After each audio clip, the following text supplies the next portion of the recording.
Oke, selamat pagi. Bismillah. Assalamualaikum warahmatullahi wabarakatuh. Berikut adalah kuliah online perencanaan strategi SITI dengan topik hasil perencanaan strategi SITI dan future kedepannya seperti apa.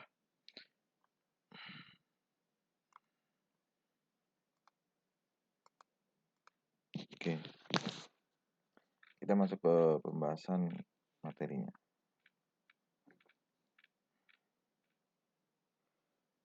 Nah, sebelum masuk ke hasil perencanaannya, saya akan sedikit flashback terkait urutan-urutannya. Yang pertama, masih ingat kita melakukan identifikasi organisasi, yaitu mendapatkan visi, misi, tujuan, dan sasaran dari sebuah organisasi yang akan kita lakukan perencanaan strateginya. Kemudian melakukan analisis lingkungan bisnis internal, kita bisa menggunakan analisis SWOT. Kemudian dari sisi perspektif eksternal, kita bisa menggunakan metode PES yang dengan pendekatan politik, ekonomi, sosial, dan hukum atau teknologi.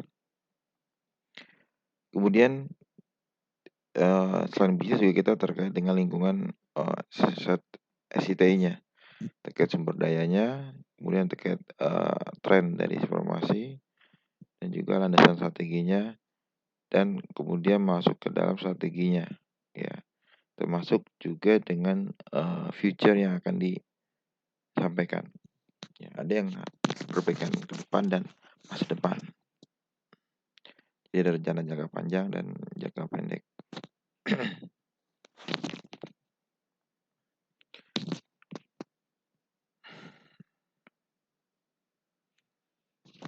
Nah, ini adalah case pertama, ya. Case pertama yang ingin saya sampaikan terkait dengan hasil rancangannya. Kita ada 3 case. Case pertama ini usulannya ini diarahkan untuk membangun sebuah aplikasi, ya, yang menyediakan interface yang baik kepada usernya dengan pendekatan web based. Nah, ini dibuat sampai ke rancangan dashboardnya, previewnya disampaikan. Jadi usulan datanya disampaikan berbentuk visualisasinya juga diberikan jika emang ada. Selain pendekatan aplikasi, kita juga bisa mengusulkan dari sisi konfigurasi jaringan komputer. Usulan konfigurasi komputer ini harus terintegrasi satu dengan lain, kemudian dilihat juga dari aspek security-nya, dan juga aspek-aspek lain dari sisi budget dan sebagainya.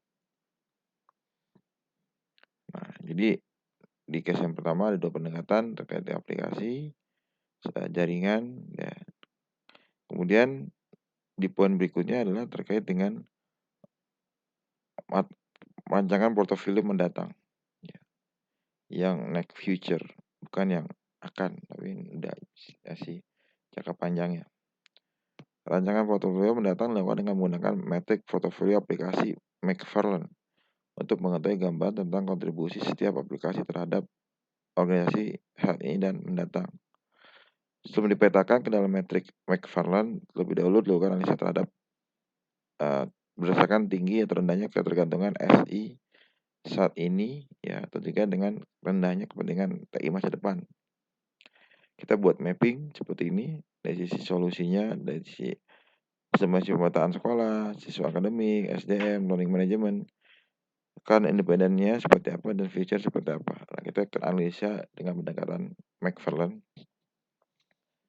Setelah dapat derajat kepentingan, kemudian kita masukkan ke berdasarkan tabel ini, selanjutnya dikategorikan, ya, solusi ST ini ke dalam tabel metrik McFarlane. Nah, seperti ini. Jadi dengan pendekatan current dependent dan future important of IT. Ya. Kita bisa mengatakan ini sebagai 4 pendekatan, apakah strategic, key operation, high potential, dan support. Nah, jadi itu case pertama, solusi dari hasil dari perencanaannya. Nah, hasil rencana portofolio mendatang yang dihasilkan dari kategori McFarlane ini secara hasilnya kita bagi jadi 4 kotak: strategic, high potential, key operation, dan support. bicara strategik ini terkait sumber daya, potensial terkait, sistemasi pemetaan sekolah dan sasaran kerja pegawai, terkait evaluation ini terkait dengan sistem siswa akademik, learning management, dan RAPBS.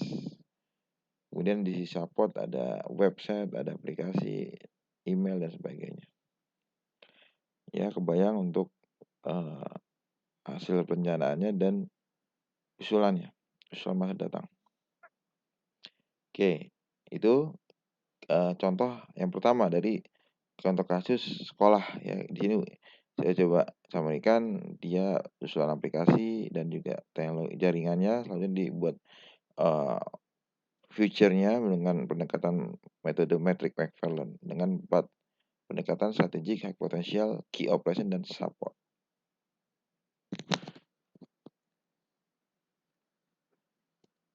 Nah, selanjutnya untuk case yang kedua ya, dengan objek yang berbeda. Di sini usulannya dia menggunakan bagan CSF, critical success factor, dibuat tujuannya, kritikalnya apa untuk mencapai tujuan, dan measure satuan pengukuran apakah dari persentase. Tentunya measurement harus ada ukurannya biar bisa ukur tingkat keberhasilannya. Ya, apakah dari sisi jumlah customer, persentase pertumbuhan, kesesuaian, dan sebagainya itu harus diukur.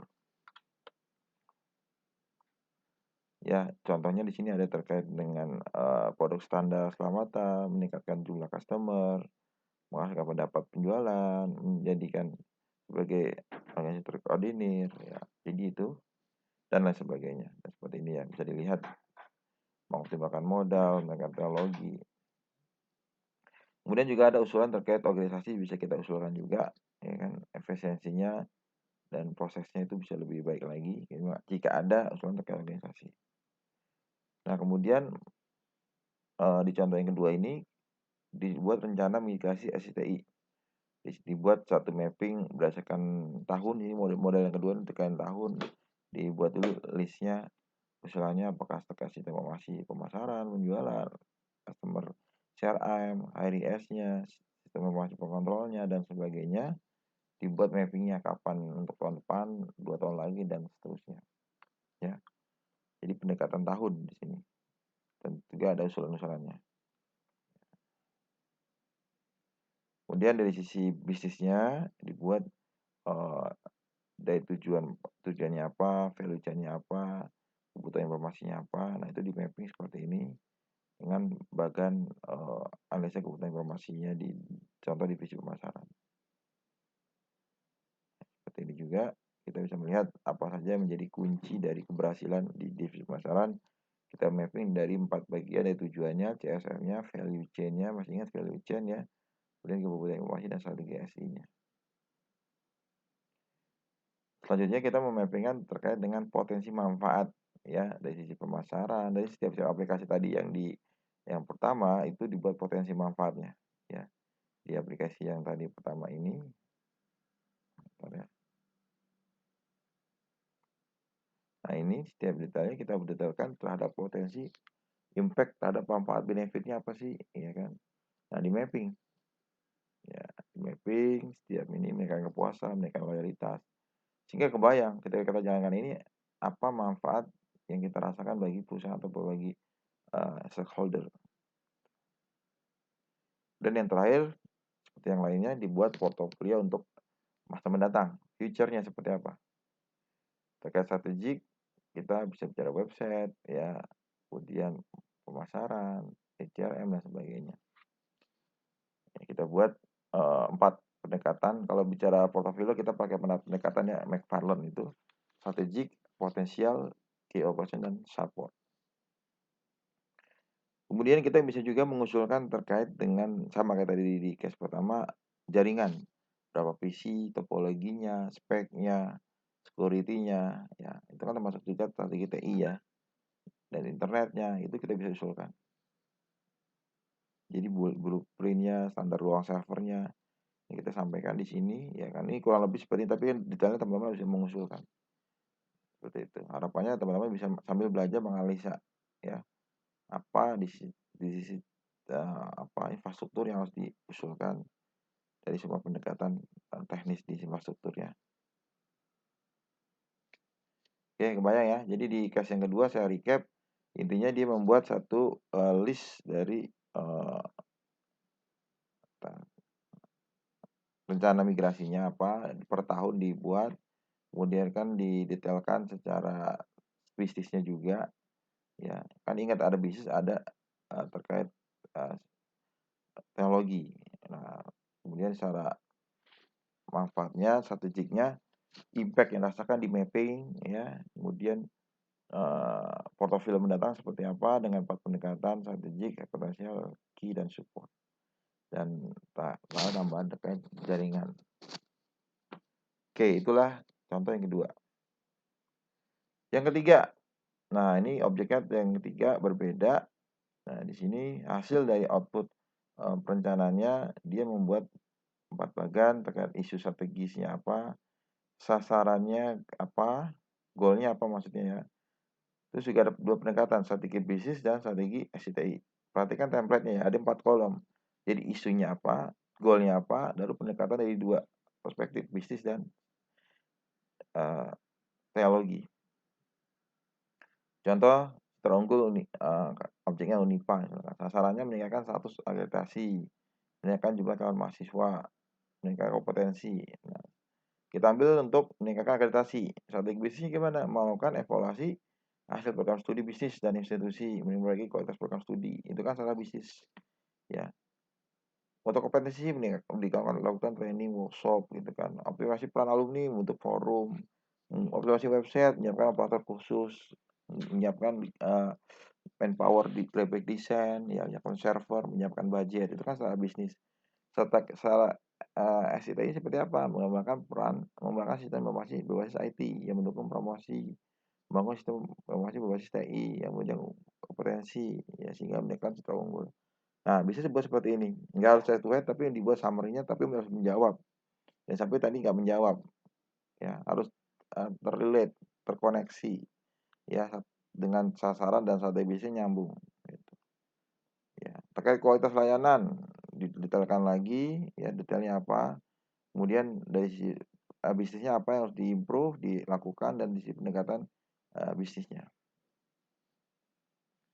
Di sisi penelitian pengabdian, dibuat kualitas referensi, dibuat bisnisnya seperti apa, terkait pendekatan SCTI-nya mengembangkan sistem informasi berbasis publikasi ilmiah. Nah, jadi mengalir, ya kan. Jadi nggak tiba-tiba butuh aplikasi, tapi ada, reengineering dari sebuah proses bisnisnya, ya dari sisi sasaran yang ingin dituju dan dari sisi perspektif, dari bisnis tersebut. Kalau bicara kampus ya kan terkait pengabdian, penelitian, terkait dengan, penerimaan mahasiswa baru gitu kan, itu harus di-concern. Nah, itu concern-nya di kolom pertama. Kolom kedua adalah menyampaikan terkait dengan apa tadi, sasarannya, goal-nya apa. Setelah itu baru dibuat strategi bisnis dan strategi SCTI. Yang isu lain misalkan terkait dengan kerjasama aliansi strategi dan jejaring, ya ini buat pihak eksternal. Sasarannya seperti apa? Meningkatkan kerjasama sinergi antar perguruan tinggi, meningkatkan kerjasama jejaring antar pemerintah, dunia usaha dan sebagainya. Strategi bisnisnya gimana? Melaksanakan program kemitraan, membuat perusahaan alumni dan sebagainya. Dibuat juga strategi di sisi pendekatan SI dan TI-nya, sistem informasinya dan teknologi. Nah, dan seterusnya kita bisa lihat di sini detailnya. Ya. Nah, ketika sudah semua, selanjutnya dibuat strategi, usulan dari sisi arsitektur aplikasi, ya. Dari sisi basis datanya, terus kemudian dari servernya, aplikasi SI-nya apa, di sini ada sistem informasi penelitian, informasi e-learning, website, informasi alumni. Nah, itu saling terhubung, dibuat satu, bagannya untuk terkoneksi ya, satu sama lain. Nah, itu diusulkan, ya, di recap dari, isu-isu strategis yang di atas. Dan selanjutnya adalah terkait dengan infrastruktur jaringannya. Seperti yang lainnya sama. Pendekatan jaringan jangan lupa disampaikan, ya. Dari jaringannya disampaikan, dibuat topologinya, dibuat, jaringannya, servernya, infrastrukturnya intinya. Ya sebenarnya nggak cuma jaringan, infrastruktur. Kalau jaringan lebih cenderung dari sisi network, router, switch, dan network. Lalu juga monitornya diganti pakai LCD biar lebih hemat gitu kan dan sebagainya. Itu harus dibahas juga, itu kan bukan jaringan tapi makanya saya bilang infrastruktur lebih global infrastrukturnya dibuat monitor-monitornya mau versi berapa, harga berapa, speknya gimana itu diusulkan juga. Ya, konsen itu harus disampaikan juga. Ya kan, kita lihat di tiga case itu di tiga case tadi semua mengusulkan terkait infrastruktur. Itu penting karena itu terkait dengan poin TI-nya. Bicara SI ya itulah sistemnya. Aplikasinya itu SI-nya. Bisnis juga sampaikan, ya kan? Bisnis proses. Jadi di sini teman-teman harus belajar mengambil bisnis proses, bukan hanya pendekatan sistem aplikasi ataupun terkait teknologi. Seperti itu. Ya. Jadi terakhir saya recap dari tiga itu masing-masing memberikan satu key concern atau poinnya apa, kemudian masing-masing itu punya goalnya apa. Dari goal itu dijelaskan rencana secara strategi bisnisnya, secara bisnis proses ya. Ya, kemudian dari situ mengalir terhadap support dari sisi sistem informasi, aplikasi apa yang harus dibuat dan juga pendekatan teknologinya ya. Teknologi ini ya kita lihat tadi semua terkait portofolio infrastrukturnya, rencana infrastruktur diusulkan ya. Dan kita buat dua step yang rencana akan diusulkan dan future masa mendatang. Anggap gampangnya adalah yang akan dilakukan tahun depan dan apa yang dilakukan 5 tahun lagi. Nah, jadi punya milestone untuk dituju. Jadi usulan itu nggak hanya usulan, udah nih kerjain, tapi dibuat usulan yang jangka menengah, kan ada range style, kata strategi jangka panjang, pendek, menengah, nah, kan nah, itu dibuat milestone-nya, ya.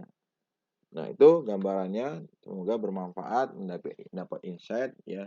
Tentunya akan bisa dipahami dengan baik ketika nanti dilatih, ya, dengan tugas-tugas, diuji dengan objek yang telah kalian buat, ini nyambung. Nah, ya. Itu dari saya, semoga bermanfaat. Terima kasih. Saya akhiri. Assalamualaikum warahmatullahi wabarakatuh.